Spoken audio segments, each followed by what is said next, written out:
If you are wondering whether it is possible for a person to have a combination of all negative personality traits at once, مي خدوش, or excuse me, لالا خدوش.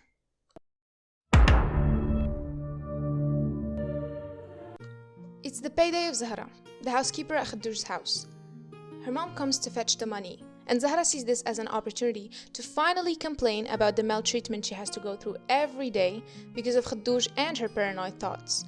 But her mom hits her with the word every Moroccan and Arab mom love to use, the S word, sabri.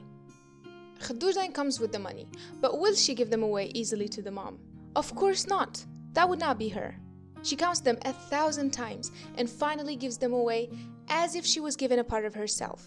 Because, well, I forgot to say that Khadoush has indeed so much love in her, but that is only for herself and for money. Al-Mikki, the poor husband, will be sitting down, reading his newspaper in peace, or that was before Khadoush comes to him asking for her one and only love, money. To put you guys in context, Khadoush is invited to her neighbor's wedding, and the money is for the gift. But don't get confused by this nice act of kindness, as we all know the reason behind it. Showing off. And that, ladies and gentlemen, is a talent of hers. Khadoush will ask her daughter to accompany her, just to be met with refusal, something that she despises. That is why she will hit her back with her dearest love expressions, La يخصبك. And though being seen shopping with the housekeeper is an offense for Her Majesty, Khadoush will swallow her pride and take her. She goes in the first shop, where she will come out with the most strange colors only a fabric connoisseur like her would know. Long story short, the shop owner almost broke his leg trying to get her the specific fabric she asked for, and yes, he dares to kick her out. She leaves the shop in disbelief. But then she blames it all on Zahra because, well, she is the source of all evil. She goes into the second shop, only to find out her money was stolen. She again blames it on poor Zahra, but this time she went the extra mile into beating the hell out of her. But that makes sense because how else would Khadoush release the anger she has inside? Fast forward to the big day of the ceremony. Khadoush is in front of the mirror, contemplating her beauty, singing for herself, and thinking how her husband is so lucky to have her as a wife. However, Zahra always finds a way to ruin her day, even if it was literally just by existing. Khadoush will go to the ceremony, but she will leave it as a different woman. Different as in much more toxic, because now she overheard a conversation about the unfaithfulness of men, and it's for her husband to pay the price of it.